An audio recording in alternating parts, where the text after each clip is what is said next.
just waking up, if you're just getting up or whatever, and if you've lived in Orlando for any amount of time, you probably remember the really awesome woman, Wendy Chioji. Mm-hmm. And Wendy Chioji had a battle with cancer that really she fought cancer for a long time, man, and whipped its ass for a long time.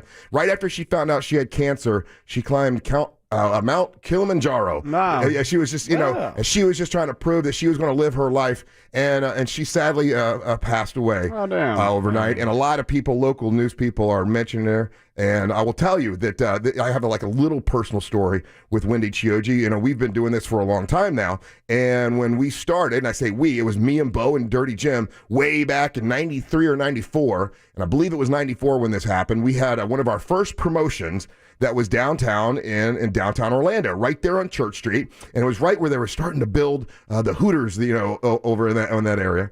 That was known as the Exchange area. The Exchange area. Yeah. And there was an aerobic marathon that they were doing to raise money. And for whatever reason, they hired Russ and Bo to come out and be a part of it, this event. Was it opposite day? It was, opposite day promotion. I don't get it to this day. I don't know why they asked us to go out there, but they did. And it was one of our first, we were paid to go out somewhere. We were so happy.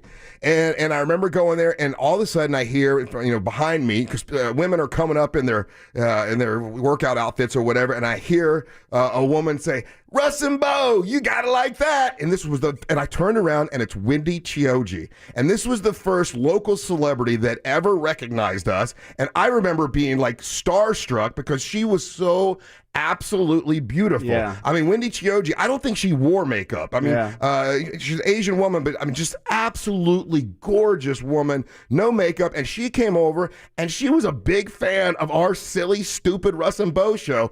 And I remember, I was nervous to talk to her like I get with real pretty girls. I don't say anything. And of course, Bo just started yakking with her, and they were laughing. I'm the brains behind this machine.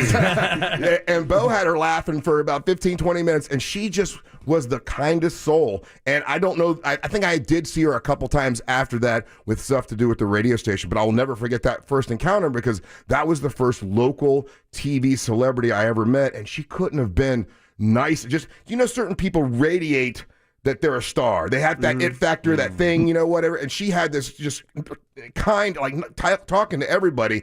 And everyone I've ever talked to that has known Wendy Chioji has always said the same thing. And if you followed anything that was going on, I mean, she's been fighting cancer for some time. So when she found out she had cancer, she retired from being a news anchor. And she was a news anchor on Channel 2 for many, many years. I don't think she worked anywhere else but 2. And she retired out to Colorado or something and just started living what do you call that life when you're climbing mountains all the time and you're explorer. She outdoor life. Yeah. Well, World Explorer is what she ended up doing. World Explorer, yeah. And she moved out to Utah. She was out in Park City, Utah. Okay, Utah. I think I consider all those the same. But yeah, she moved out to Utah. One of those square states. Yeah. Wendy Chioji and Steve Rondinero were huge here in Central Florida, and she was just the kindest person. If you go on, at least on my Twitter feed or my Facebook feed, all these people that we know that are in the local media all knew her very well, and just kind word after kind word. She really was a symbol for a lot of people to fight, even if you have cancer, not to just give up.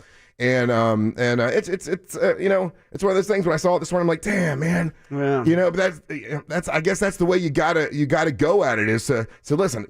It's not going to beat me. And really, I don't think. I mean, unfortunately, she did pass. But I mean, she was supposed to have passed a long time ago, right? And she just lived her life to the fullest. And I think she was an awesome.